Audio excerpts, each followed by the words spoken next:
thousand and willing to take your career to next level? Do you have a car and ready to start a new career work in an American company? Then this is an opportunity for you. An American company in Lekki is recruiting managerial position. Kindly send your resume and application letter to jobs.kwevelia@gmail.com. That is jobs.kwevelia@gmail.com or call 0815 705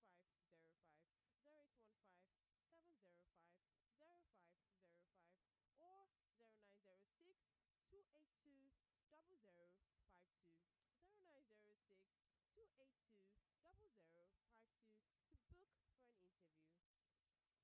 0906 282 0052 to book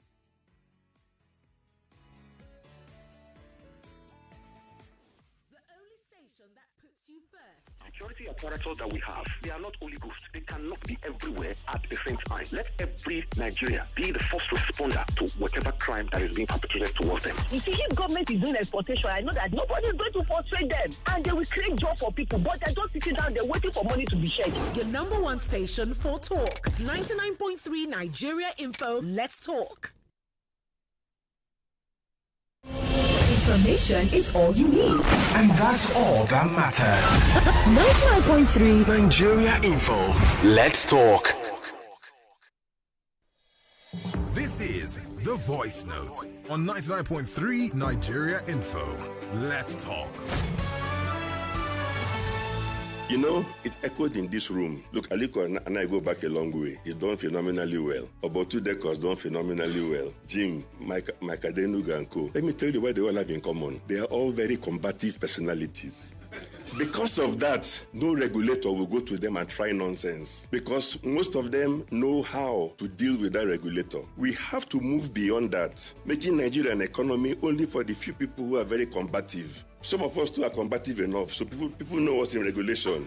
Now let me continue, because those we are destroying are the 22-year-old entrepreneurs, the 25-year-old entrepreneurs.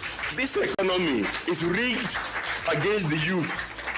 And it's not going to grow. When Aliko and I were 30, we were allowed to grow. Today, we're killing the youth from growing. So it's not going to grow. That's the point I'm making. And the reason, the things we have to correct, you see, any regulator that wants to get applause, just go after some people, destroy some businesses, and when you destroy them, more they hail you. It's even proof that you're working. That's a paradigm shift. We have to get out of that complete nonsense. Without that, it will negate any monetary policy and everything else.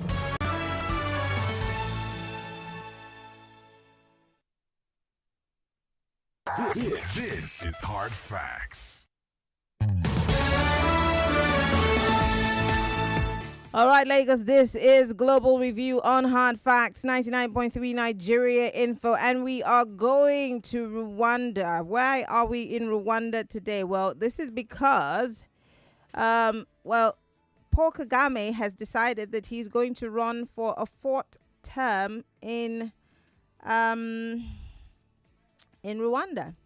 Well, yes, and many people would wonder, why would Kagame want to run for a fourth tenure? Well, I'm going to give you some background to it. I'm waiting for my guest to join me.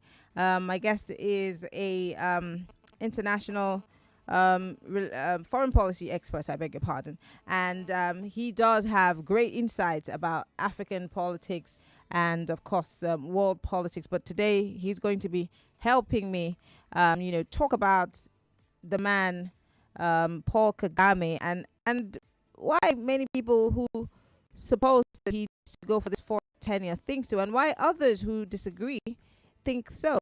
But I always like to, give some background to, the persons that we're talking about. I want to talk about Paul Kagame and how he rose to power, how he became who he became, because, many people do not know that Paul Kagame was once a soldier. He fought in the war, but then he was actually a survivor who moved he was taken as a child to Uganda. I did study on Paul Kagame because I've visited Rwanda over and over and over again, and I've studied the genocide in Rwanda and all the things that have happened. And for me, Paul Kagame is a politician that has continuously been intriguing for me, and I really wanted to know a lot about him. He was taken away during the Hutsu situation when the before the major situation with the Hutsus and the Tutsis. He was taken away as a child to Uganda. He went to school. He studied at Makerere University, which is also one of my alma maters. And then, of course, in the thick of that Hutsu and Tutsi war, he led the army that came to save the people in Rwanda. And then, of course, in the year 2000, if I'm not mistaken, Paul Kagame became the leader of the Republic of Rwanda. Now, several years later, he wants to run for a second tenure. And, of course, everybody's wondering, why does Paul Kagame want to run for a second tenure? I'm still trying to get my guests to join us. We're having a little connection issue today. I don't know what's happening to the phone lines, the internet. We're going to try as much as possible to see if we can get some conversation going there for Paul Kagame. But just give me a few seconds. We'll come back and you and I can chit-chat about Paul Kagame and what he said about his fourth tenure. Let's talk about the genocide that happened in Rwanda that claimed so many lives, more than 1 million. Every single time I go to Rwanda, I go to that genocide museum because I want to be sure there's no how you go into that genocide museum that you don't feel the pain of the people. When you see the weapons that were used, you see the blood stains on those clothes of babies and people who were killed in churches. I mean, it was a terrible thing. It gives you because it's easy for people to call for war. People say, let's go to war. They call for juntas, but you really don't understand what it is to face those situations. Well, my guest has joined me. My guest is joining me from Ghana. He is Ghanaian. Michael Nketiah is he's an expert, a very, very good expert when it comes to foreign politics, especially African politics. Michael, it's so good to have you join us. Good evening. Good evening, Mary, and then good evening to your viewers and listeners. All right. Michael, let's start by, I was trying to give my audience an idea of who Paul Kagame is and how he rose to power to become the leader of the Rwandan people. Now, if you go to Rwanda today, everybody is a Rwandan. There is no Hutsi, there's no Tutsi. And many would say thanks to Paul Kagame. There are people who are still very grateful to Paul Kagame for making that happen. But here he is today. He's saying he wants to run for a fourth term. There are people who are strongly behind Paul Kagame because they think that he's the one who's holding the country together. But there are others who are saying, what makes him different from the average dictator across the African continent? Well, there's an interesting question and an interesting objective. But the reality of the matter is Paul Kagame has been in power for 23 years. And in these 23 years, yes, there are visible evidences, empirical evidence of having achieved unity in a country that was devastated by a bloody ethnic cleansing or genocidal war that took the lives of at least 800,000 people. And on the background of that horrific account in the history of Rwanda, everybody and every analyst would, of course, perceive or regard Paul Kagame as a successful African leader, especially on a continent where leadership has become a major problem. The reality is that it's been 23 years in power. And if we call other people dictators, then what do we call Paul Kagame? Especially when he amended the country's constitution to guarantee him more years in power. You know, there was a constitutional term limit on all presidents of Rwanda, and in 2013, he amended the constitution to give him 7 more years in power. His tenure of office was supposed to end in 2014. Mm-hmm. So he amended the constitution for another 7-year mandate in office. So is he different from the other dictators on the continent or even other dictators in other parts of the world? In my dictionary, yes. If you are visionary enough or if you are a good leader, 20 years, 21 years should be enough time to leave a legacy on any country or corporation or institution that you are leading. The greatest leaders that the world has known, they did not lead their countries for 30, for 50 years. In historical perspective, one of the greatest leaders that the world has seen has been Jesus Christ. He ran his ministry officially for less than 1 year. And in that 1 year, Jesus started his ministry when he turned 30. And he was killed basically a year into his ministry. But since his death in 2023 DC ago, more books have been written about him. More churches have been written. More churches have been founded or established after him. More preachings, more teachings have been made about him than any other leader who lived the face of this earth. That tells you about the impact and legacy that Jesus Christ left. The same thing can be said of Prophet Muhammad. Someone might argue this is a different perspective. You are bringing religion into politics, but it encompasses the whole philosophical perspective. Religious people have their followers. Political leaders also have their followers. Yeah. So if Paul Kagame has had about 23 years in power, what more is he going to do for the Rwandan people? Listen, I visited Rwanda in 2019, exactly 4 years ago, and it was a sight to behold, looking at how institutions were working, how orderly the capital city, Kigali, was well kept, the natural vegetation, and the influx of foreigners and foreign investments that were coming into Rwanda. I was able to learn that even among the major hotels and real estate industry in Kigali, they were basically owned by Ghanaians and Nigerians. And I had people in Rwanda tell me so many amazing and wonderful stuff about the country. The first thing I observed when I visited the country was order.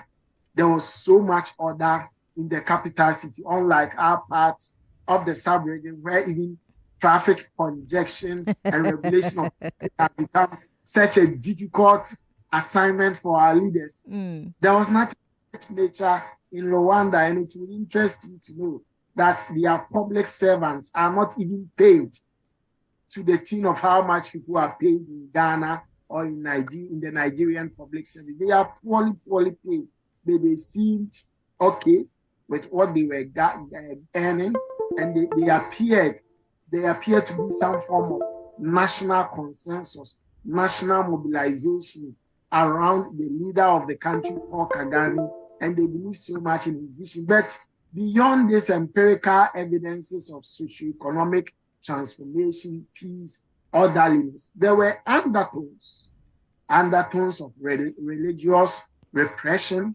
undertones of media gagging or media muzzling. The media is not as vibrant as we have in Ghana here. Ghana, I tell you what, every narrative in Ghana is controlled by the media. We've had media people pursuing a deliberate media agenda to run down governments, and we've seen it in this country. There have been instances where media houses have made it an open agenda to run down sitting governments, and they have the power and constitutional and civil liberties to do that.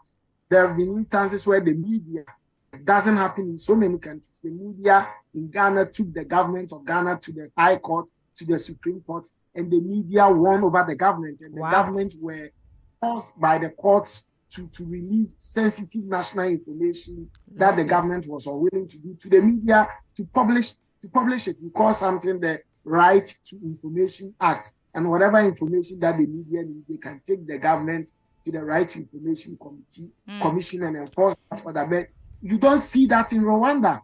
It would interest you to know that when Paul Kagame became president after about 10 years into office, when he was able to consolidate his power, he began a crackdown on the media and even on churches. So many churches were closed in Rwanda. You need a degree in theology to be able to operate. Yes, Yes, you need a degree in theology. I've visited Rwanda. I have friends there. I chat with them. I've done a lot of research about Rwanda. You need a degree in theology to be able to open a church in Rwanda. And I tell you what, if this is enforced in Ghana or Nigeria, I We know will have no churches. a lot of charismatic churches, they are going to basically be shut down in Ghana. And yeah, it appears that we are like twin countries, Ghana and Nigeria. Whatever happens here happens in Nigeria. The only difference is what happens over there in your country sometimes happens in the extreme because of large country size. Okay, Michael, because we don't have too much time, we're going to go for a quick break. Let me quickly ask this. I have, like you, visited Rwanda so many times. I always go to that museum just to remember, what happened in that country. My question is in that direction. Many people who still say, and I'm not talking about Rwandans, people who are outside of Rwanda who are looking from the outside, are saying that if Kagame leaves Rwanda at this point, we might see a resurgence of, what happened because of maybe the fact that he's not been able to groom people that think like him, that would be able to hold the fort while he's gone. And hence the reason why he has to stay a little more. But you said something which was striking. 21 years is enough time to leave a mark. But do you agree with those people who say that maybe there might be a resurgence of a genocide or something, or a war? I disagree entirely.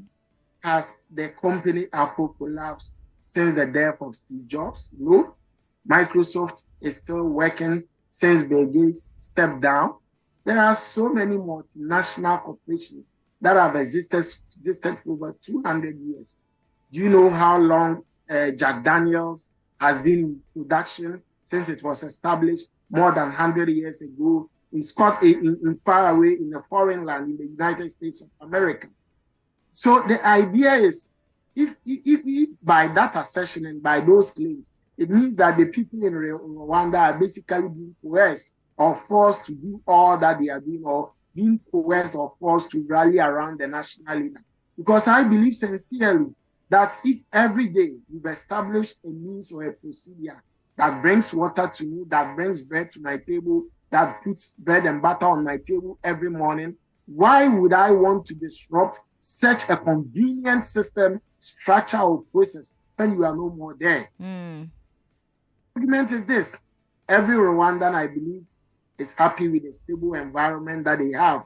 Every Rwandan is happy with the orderliness and the great institutions that Paul Kagame has laid the foundations on. Unless, of course, they are telling us that all these things are superficial creations. They are artistic deceptions to deceive the people, the African continent, and the world at large, that Rwanda is making this progress. Rwanda is heading towards this direction, when in reality, it is just the mimicking of a nation around one man's vision and idea.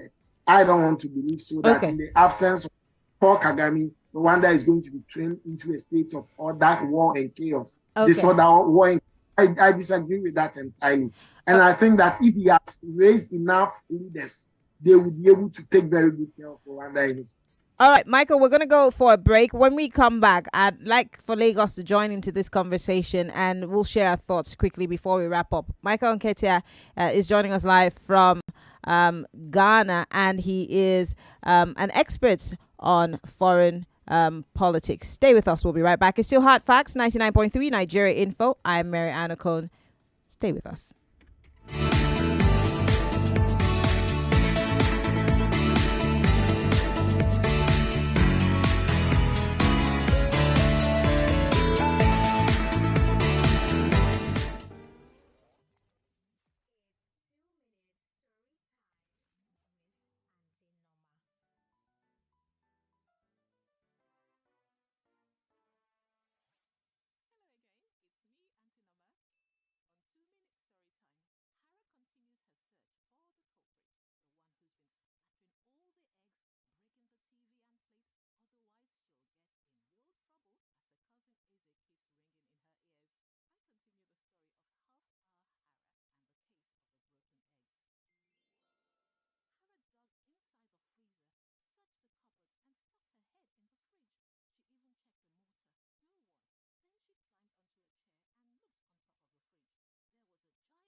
Nigeria info. In a few minutes, we're going to wrap things up because we're out of time. My guest, Michael Nketiah, is an expert on foreign politics and, of course, international politics. We've been talking about Paul Kagame's fourth term bid and what separates Paul Kagame from the average African dictator. And Michael has been trying to make a case. But then, lastly, Michael, you did say that you don't think that if Paul Kagame leaves power today, anything bad would happen. But do you see Paul Kagame leaving the reins of power even after his last term bid, this last one? Do you think that he would step down? And who in Rwanda would be capable of stepping into the very huge shoes that he's created? Clearly, there is no clear pattern of a succession plan for Rwanda or for even Paul Kagame himself. Our listeners should know that since he ascended to power 23 years ago, he's had about 3 different vice presidents. On some occasions, he fell out with his vice presidents, and in other cases, he fell out with members of his own party, and that clearly depicts signs of someone who is a dictator. A little disagreement with him, and you are gone. And people should also know that there are empirical evidence of Rwandan agents being sent to countries in Africa, even in other parts of the world, to attack opponents of Paul Kagame, and even foreign dissidents, people who fled Rwanda by virtue of that they were afraid, for their lives because of their activism and opposition to the Kagame regime. A former military personnel of Kagame who opposed his regime was assassinated in South Africa. He sent Rwandan agents to arrest, this guy who acted Hotel Rwanda. Yes. The man who was the lead character in Hotel Rwanda. Yes. He was a fierce critic and a fierce opponent of Paul Rwanda. He sent Rwandan security agents to go and arrest him outside Rwanda, and he was extradited, currently in prison. And not alone. In the previous election, there was a woman who challenged his role. She became a court hero among people who disagreed with Paul Kagame. She was all over the news. And strangely, just as she made the audacious move to challenge Kagame, his naked videos and pictures were leaked, and she was eventually arrested. So there is no clear succession plan as to who is going to take over from him. And we should also not lose sight of the fact that Kagame is almost into his 70s, and if he should win an in power, that's another 7 years to his current age. And I don't believe that he have enough strength to pull through. Of Rwanda, and all these are critical issues that he himself has to look at. Has to take a look at. Well, Michael, because we're out of time, I want to apologize. We're out of time, but I want to thank you so much. Michael Nketiah is an international relations analyst, and he's done great justice. I wish we had more time to, allow Lagos into this conversation, but I will bring you back, Michael, and we'll talk more about Rwanda and Paul Kagame. But thank you so much for being part of the conversation today. Thank you. You are welcome. All right. Michael Nketiah there, international relations analyst from Ghana, speaking with us. We'll take a quick break and bring you some information from IE University. My favorite person, Onyeka Chike, is here in the studio. So, Lagos, are you ready to